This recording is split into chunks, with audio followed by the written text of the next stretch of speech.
चित्तकुलनन्दन कल्पवल्लीं श्रीरङ्गराजहरिचन्दन योगदृश्यं साक्षाक्षमं करुणया कमलामिवन्यं. திருப்பாவை ஜீயர் என்று நம்முடைய சம்பிரதாயத்திலே சுவாமி ராமானுஜருக்கு ஆச்சரியமான ஒரு திருநாமம்.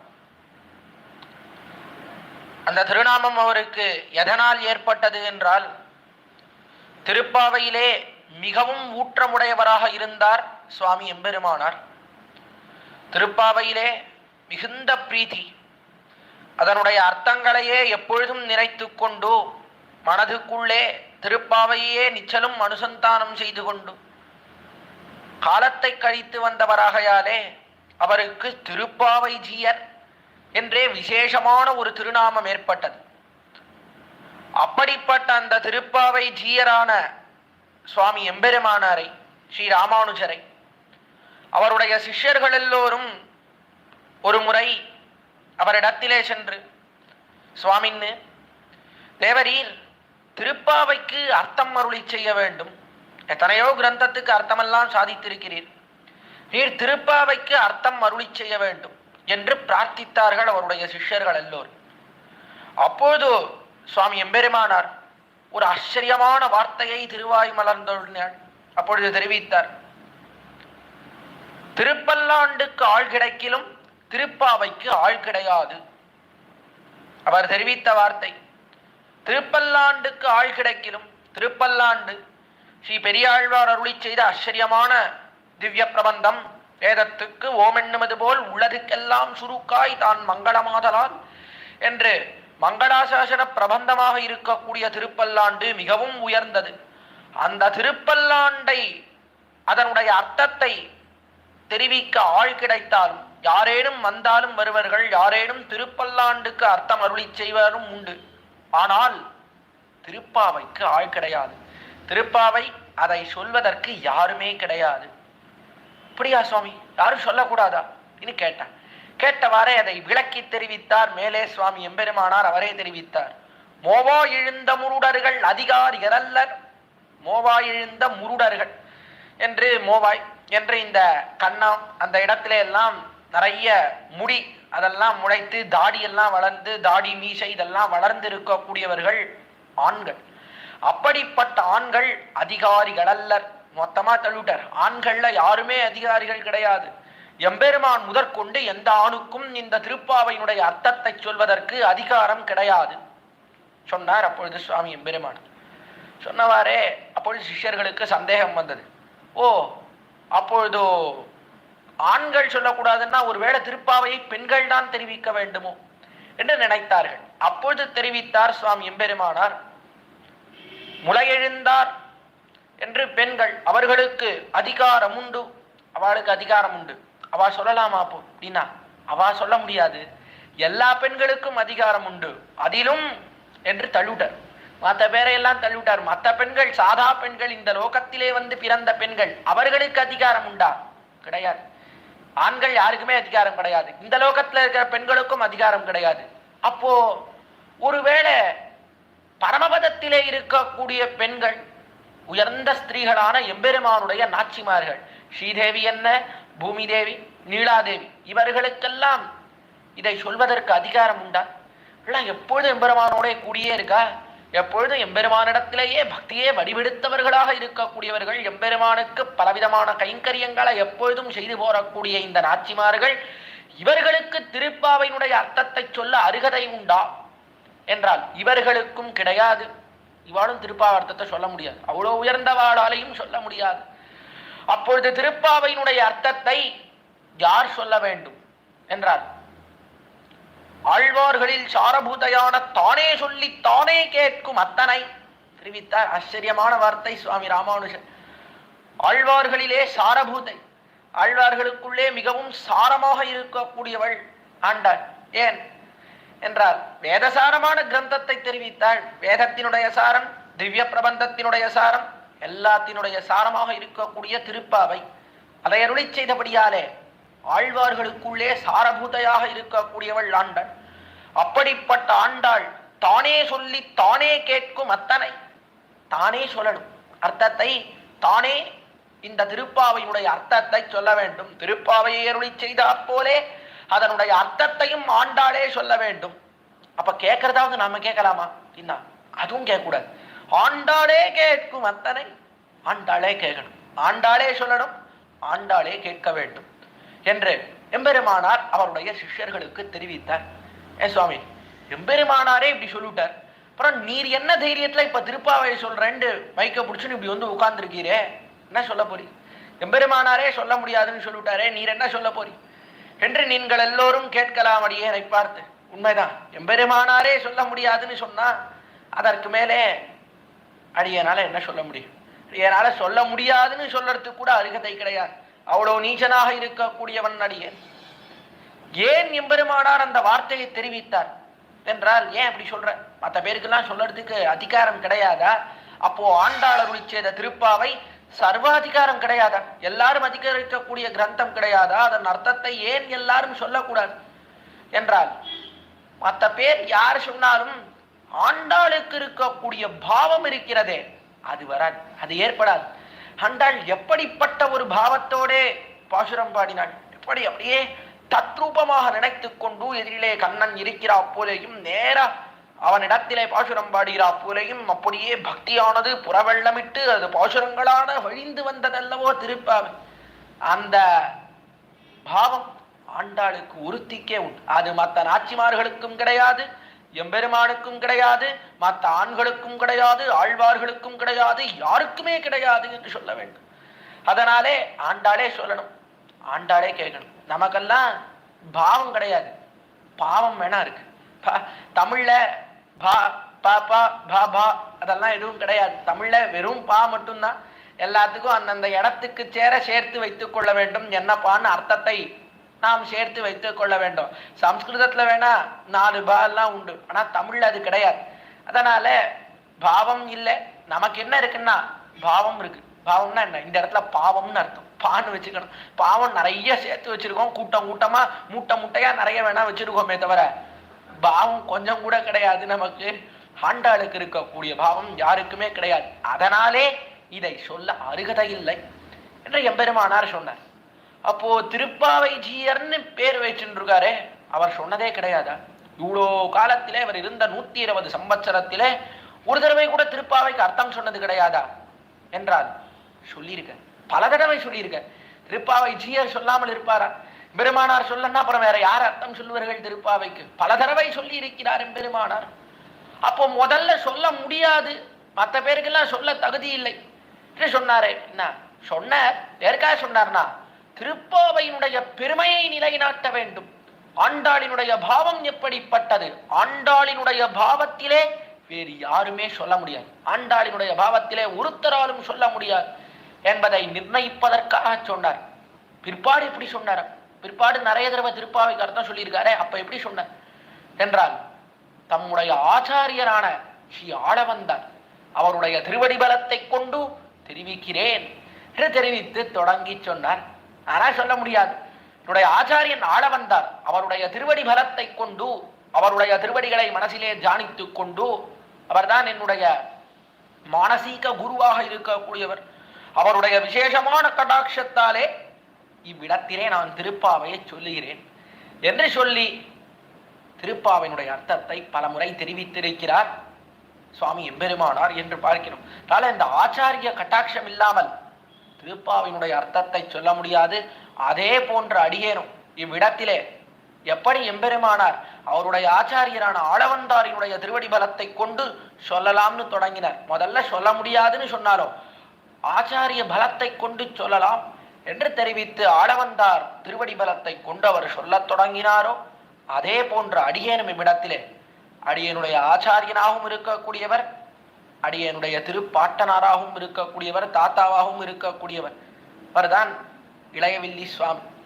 ஸ்ரீமத் வேதமார்க்க பிரதிஷ்டாபனாச்சாரிய உபய வேதாந்த பிரவர்த்தகராய் மகாவித்வானாக எழுந்தருள் இருக்கக்கூடிய இளையவில்லி ஸ்ரீனிவாச பூவராகாச்சாரியார் சுவாமி. அப்படிப்பட்டவர் அவர்தான் அடியனுடைய ஆச்சாரியன். அவருடைய திருவடி பலத்தை கொண்டு, அவருடைய அனுகிரகத்தை கொண்டு இவ்விடத்திலே யதா மதி இந்த கோட்டியிலே திருப்பாவைக்கு அர்த்தங்களை சொல்லலாம் என்று இவ்விடத்திலே தொடங்குகிறேன். முதல்ல திருப்பாவையினுடைய அர்த்தத்தை நாம் அறிவதற்கு முன்பாக இந்த திருப்பாவையை சொன்னவருடைய பெருமை என்ன என்பதை அறிந்து கொள்ள வேண்டும். திருப்பாவை யார் சொன்னா? ஆண்டாள் தெரிவித்தார். எல்லோருக்கும் தெரியும். அந்த ஆண்டாள் யார் என்பதை முதல்ல தெரிஞ்சுக்கணும். சுவாமி, ஆண்டாள் யாருன்னு எங்களுக்கு தெரியாதா? என்ன ஆண்டாள் என்ன ஸ்ரீவில்லிபுத்தூர்ல பிறந்தா, திருவாடிப்புறத்துல பிறந்தா, தானே ஆண்டாள் தெரியாதா? பெரியாழ்வார் பெண் பிள்ளையா பிறந்தா என்று நீங்கள் சொல்லலாம். ஆனால் உண்மையிலேயே ஆண்டாள் யார், யார் ஆண்டாளாக வந்து பிறந்தாள் என்பதை நாம் அறிய வேண்டும். யார் வந்து பிறந்தாள் என்றால் பூமி பிராட்டி வந்து பிறந்தாள். அவள் வந்து பிறந்த விற்த்தாந்தத்தை ஆண்டாளே வெளியிடுகிறாள் தம்முடைய நாச்சியார் திருமொழியிலே. பாசிதூர்த்து கிடந்த பார் மகட்டு பண்டொரு நாள் மாசுடம்பில் நீர் வாராமானமிதா பண்ணியாம் தேசுடைய தேவர் திருவடங்கச் செல்வனார் பேசியிருப்பனகள் வேர்க்கவும் வேறாவே. ஆச்சரியமான பாசுரம். இடத்திலே பாசிதூத்து கிடந்த பார்மகற்கு என்று இந்த பூமியை ஹிரண்யாக்ஷன் என்று சொல்லக்கூடிய அசுரன் தூக்கி கொண்டு போய் பெரிய ஜலத்திலே, பிரளய ஜலத்திலே நன்றாக அமுக்கி விட்டான், ஆழ்த்தினான். அப்படிப்பட்ட பாசிதூர்த்து கிடந்த பார்மகன் இந்த பூமியானது அப்படியே பாசி பிடித்து கிடந்தது. அந்த பூமியை பண்டொரு நாள் மாசுடம்பில் நீர் வாராமானமிடா பண்ணியம் என்று நீருக்கும் சேருக்கும் இராயாத வடிவம், நீர் சேரு எல்லாவற்றிலையும் புகக்கூடிய வடிவம் என்ன? பண்ணி. பண்ணிதான் பண்ணி வடிவை எடுத்துக்கொண்டுதான் பண்ணிதான் என்ன பண்ணுறது? நீர்லையும் போடுது, ஷேர்லையும் போடுது. அதனாலே அந்த வடிவை எடுத்துக்கொண்டான். பெரிய வராகனாக வந்தான். வந்து அந்த பூமியை தூக்கி எடுத்தான். தேசுடைய தேவர் திருவரங்க செல்வனா, அந்த திருவரங்கத்து எம்பெருமான வந்தான். பன்றி வடிவு கொண்டு வந்து இந்த பார்மகளை தூக்கி எடுத்தான். தூக்கி எடுத்து இந்த ஹிரண்யாட்சனை கொன்று முடித்தான். கொன்று முடித்து இந்த பூமிக்கு உண்டான பிரளய ஆபத்தை எல்லாம் போக்கி இந்த பூமியை அந்த இடத்திலேயே, எந்த இடத்துல இருக்கணுமோ அந்த இடத்திலே வைத்தான். பூமி பிராட்டி அவளை தன்னுடைய இடுப்பிலே அமர்த்தி கொண்டான். அமர்த்தி கொண்டு நன்னா ஆலிங்கனம் செய்து கொண்டான். அந்த பூமி பிராட்டி ஆலிங்கனம் செய்து கொண்டு நிறைய ஆஸ்வாசகரமான வார்த்தைகளை எல்லாம் தெரிவித்தான். உன்னை காப்பாற்றிவிட்டேனே, வருந்தாதே, பயப்படாதே, கவலைப்படாதே என்றெல்லாம் தெரிவித்து நன்னா தடவி கொடுத்தான். அப்பொழுதும் பூமி பிராட்டிக்கு உடம்புல இருந்த நடுக்கம் போகவே இல்லை. நடுங்கின்றே இருந்தான். பார்த்தான் வராக பெருமாள். எடா அது எதுக்காக நடுகிறா? ஏ பூமியே, பூமிக்கு அதிதேவரையான பூமி பிராட்டி அவளை பார்த்து தெரிவிக்கிறான். பூமி பிராட்டியே, அதான் உன்னை அந்த ஹிரண்யாக்ஷன் அடைத்து வைத்திருந்த அந்த நீரிலிருந்து வெளியே கொண்டு விட்டேனே, இன்னும் ஏன் நடுங்கின்றிருக்க? உன்னுடைய நடுக்கத்துக்கான காரணம் என்ன கேட்டான் வராக பெருமாள். அப்போது ஸ்ரீ பூமி பிராட்டி தெரிவித்தாள். நான் என்னுடைய ஆத்துக்கார் வராக பெருமாள் அவரை பார்த்து தெரிவிக்கிறாள். அண்ணா, என்னதான் என்னுடைய வருத்தத்தை நீர் போக்கி இருந்தாலும் என்னுடைய குழந்தைகள் அவர்களுடைய வருத்தத்தை நீர் போக்கவில்லை அப்படின்னு சொல்ற. அப்படியா? குழந்தைகளுக்கு என்ன வருத்தம் கேட்டார் வராக பெருமாள். சுவாமி, இன்னே என்னுடைய குழந்தைகள் அவதான் இந்த லோகத்திலே பிறந்திருக்கக்கூடியவர்கள், ரொம்ப கஷ்டப்பட்டு இருக்கா. மீண்டும் மீண்டும் வந்து பிறக்கிறார்கள். பிறந்து பிறந்து இந்த லோகத்திலே இருக்கக்கூடிய எல்லா கஷ்டங்களையும் அனுபவிக்கிறார்கள். அவர்கள் எப்படியாவது உம்மை வந்து சேர வேண்டும், பரமபதத்தை வந்து சேர வேண்டும், எப்பொழுதும் எல்லையற்ற சுகத்தை அனுபவிக்க வேண்டும். அதற்கு என்ன வழி கேட்டாள். அப்பொழுது பூமி பிராட்டி, பொழுது வராக பெருமாள் அவர் சுலபமான ஒரு வழியை தெரிவித்தார்.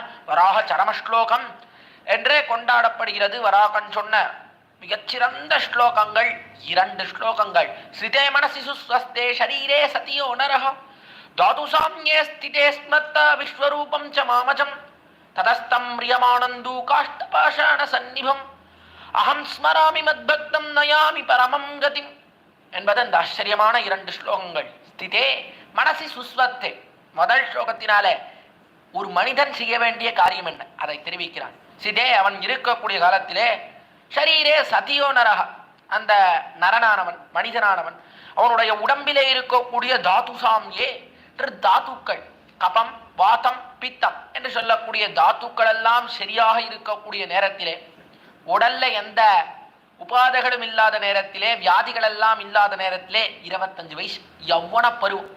அந்த பருவத்திலே ஸ்திதே ஸ்மர்த்தா, என்னை ஒருவன் நினைப்பனையானால், தொடர்ந்து நினைச்சுட்டேலாம் இருக்க வேண்டாம், ஒரு க்ஷணம், ஒரு தடவை என்னை எப்போ நினைக்கணும்?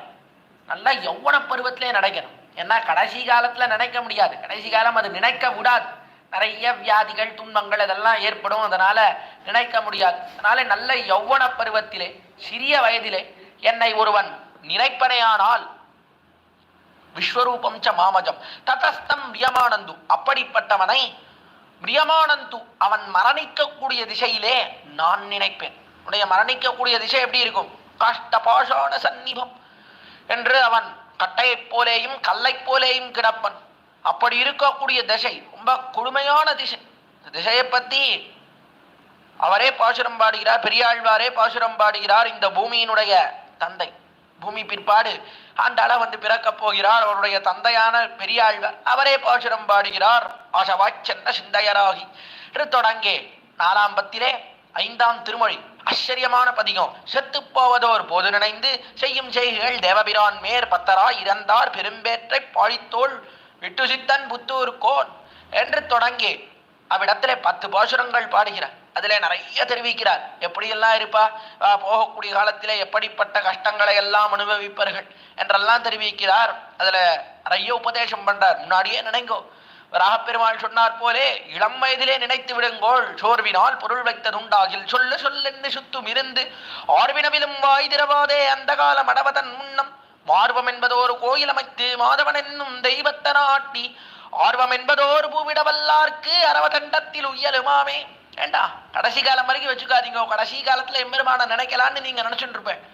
பிற்பாடு ரொம்ப நாள் கழிச்சு கடைசி காலம் போகும்போது எம்பெருமான நினைச்சா போறோம்னா பெருமான் மேல கூட்டின்னு போயிடும் அப்படின்னு நீங்க ஏதாவது மனசுல எண்ணம் இருந்தால் அதை நீக்கிடுங்க. ஏன் தெரியுமா? நீங்க போகும்போது எப்படி இருக்கும் உங்களுடைய காலம்ன்றத நான் சொல்றேன். அவர் தெரிவிக்கிறார். சோர்வினால் பொருள் வைத்தது உண்டாகில், அதாவது சோர்வினாலே சுத்தி நிறைய பந்துக்கள்லாம் உட்கார்ந்துண்டா. ஒருத்தர் போறார், படுத்துட்டு இருக்கார். இடத்துல படுக்கையில அப்படியே கட்டைய போல படுத்துட்டு இருக்கார். அப்படியே ஒல்லியா மெலிஞ்சு போய் படுத்துட்டு இருக்கார். சுத்தி 10 பேர் உட்கார்ந்துருக்கா. 10 உறவினர்கள் பந்துக்களை உட்கார்ந்துட்டு இருக்கா. உட்கார்ந்துட்டு ஒரு இடத்துல கேட்க ஆரம்பிச்சா, சோர்வினால் பொருள் வைத்தது உண்டாகில் சொல்லு சொல்லு அப்படின்னு சுத்தி இருந்து உட்கார்ந்தா. எப்படி உட்கார்ந்தா? ஸ்தாவர பிரதிஷ்டையாக இருந்து தெரிவித்த மரத்தை போல. மரம் மலை இருக்கிறதே, அதெல்லாம் அசைக்க முடியுமா? ஒரே இடத்துல இருக்கே, அத போல ஒரே இடத்துல அசையாமல் இருந்து சோர்வினால் பொருள் வைத்தது. ஏதாவது சோர்ந்து போய் ஏதோ ஒரு காலத்திலே ஏதோ ஏமாந்து போய் யாருக்காவது பணம் கொடுத்திருக்காரா? ஏதாவது கடனா பணம் தரேன், யாருக்காவது பணம் கொடுத்திருக்கீரா? யாருக்காவது கடன் கொடுத்திருக்கீரா? சொல்லும் திரும்பி வாங்கணும். கடன் கொடுத்த பணத்தெல்லாம் திரும்பி வாங்க வேண்டாமா? நாங்க வாங்கி நாங்க வச்சுக்கிறோம். சொல்லும் எங்க வச்சிருக்கீர் பணத்தை? யார்கிட்ட கொடுத்துருக்கீர்? எந்த பேங்க்ல போட்டு வச்சிருக்கீர்? நீ சுத்தி உட்காந்து கேட்ட உடனே அவருக்கா மூச்சு வாங்கறது. கடைசி காலம் போறோம். அந்த திசை வந்து கேட்கறா, என்ன பண்றது சொல்லுவோம். ஆமா கொடுத்தேன், கோவிந்தாச்சார்னு ஒருத்தர் இருக்காரே, அவருக்கு ஒரு 10,000 ரூபாய் கொடுத்தேன் அப்படின்ற. அப்படியா? சரி, அடுத்து சொல்லும். எழுதிக்கிறா, கையில பேனா நோட்லாம் வச்சிருக்கா, எழுதிக்கிறா. அடுத்து சொல்லும் அப்படின்னா, மாதவாச்சார்னு ஒருத்தர் இருக்கார், அவருக்கு ஒரு 1,00,000 ரூபாய் கொடுத்தேன். மூச்சு வாங்குறது அவருக்கு. போறேன். நான் சொல்றேன், மாதவாச்சார்னு ஒருத்தர் இருக்காரு, அவருக்கு 1,00,000 ரூபாய் கொடுத்தேன். அப்படியா? ரொம்ப சந்தோஷம், எழுதிக்கிறேன் அப்படின்னு எழுதுறேன். அடுத்து நரசிம்மாச்சார்னு ஒருத்தர் இருக்கார், அவருக்கு 10,00,000 ரூபாய் கொடுத்தேன். அப்படியா? 10 லட்சம் கொடுத்தீரா? ரொம்ப சந்தோஷம் அப்படின்னு எல்லாத்தையும் எழுதிட்டே வந்தேன். கடைசியில சொன்னார், போரே கிருஷ்ணமாச்சார் அப்படின்னு ஒருத்தர் இருக்கார், அவருக்கு நான் 50 லட்சம் ரூபாய் தரணும் அப்படின்ற. ஐயோ என்னடா அது, 50 லட்சம் தரணும்ன்றார். இவருக்கு அவ்வளவுதான், மூளை குழம்பி போச்சு. அவ்வளவுதான், இவர் போறார். ஏதோ யமனை பார்த்தார் போல இருக்கு, பயத்துல ஏதோ உளர்றார். இவர் எல்லாம் நாம தான் வாங்கிக்கணும், இல்ல இவருக்கு தான் எல்லாரும் கொடுக்கணும், இவர் யாருக்கும் கொடுக்க வேண்டாம், இவர் ஏதோ வளர்றாருனா அதெல்லாம் ஒன்றும் கிடையாது என்று எல்லோரும் போயிட்டார். அவ்வளவுதான் அப்படின்னு முடிவு பண்றதுக்கு முன்னாடி ஆர்வினவிலும் வாய் திரவாதே, இதுக்கு மேல வாயே திறக்க முடியாது அப்படின்ற அந்த காலம். அந்த காலம் அடைவதன் முன்னம், அந்த காலம் அடையறதுக்கு முன்னாடி பெருமான நினைச்சிடுங்க. அந்த காலத்துல சுத்தி ஷிஃப்ட் போட்டுன்னு பார்த்துட்டு இருப்பா, இடைவிடாமல் இருப்பா. பிள்ளைகள் 2 பேர் இருந்தான்னா, 2 பிள்ளைகள் இருக்கா, ஒருத்தருக்கு போறார், படுத்துட்டு இருக்கார் ஹாஸ்பிட்டல்ல. ஒரு பையன் அண்ணா அவன் தம்பியை பார்த்து சொல்றான், டே கார்த்தாலேருந்து நின்றுட்டு இருக்கேடா, அப்பாவோடையே இருக்கேடா, போடா ஆத்துக்கு போ, கொஞ்ச நேரம் குழி, கொஞ்சம் ரெஸ்ட் எடு, ஏதாவது ஆகாரம் ஏதாவது சாப்பிட்டு கொஞ்ச நேரம் ஆத்துல இருந்துட்டு பிற்பாடு வா, அது வரைக்கும் நான் இங்க பாத்துக்கிறேன் அப்பாவை அப்படின்னு உடனே 2வது பையன், இல்லப்பா அண்ணா வேணாண்ணா, நீங்க போங்க, நீங்க தான் கார்த்தாலேருந்து நின்றுட்டு இருக்கே, போ ஆத்துல போய் நன்னா குளிச்சு ஏதாவது சாப்பிட்டுட்டு வாரும், அது வரைக்கும் நான் பாத்துக்கிறேன் அப்படின்றான்.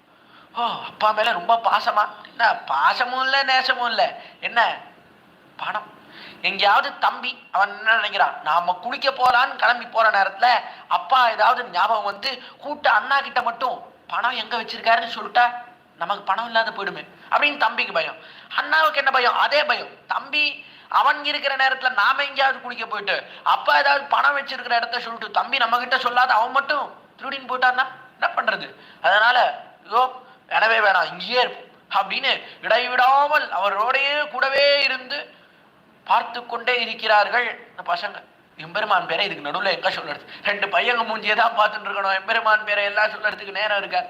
அந்த காலம் அடைவதற்கு முன்பாகவே மார்க்கம் என்பதோர் கோயில் அமைத்து மாதவன் என்னும் தெய்வத்தை நாட்டி கோயில் கட்டுங்கோ சொன்னார் பெரியாழ்வார். ஐயோ சுவாமி நிறைய பணம் ஆகுமே சுவாமி என்ன?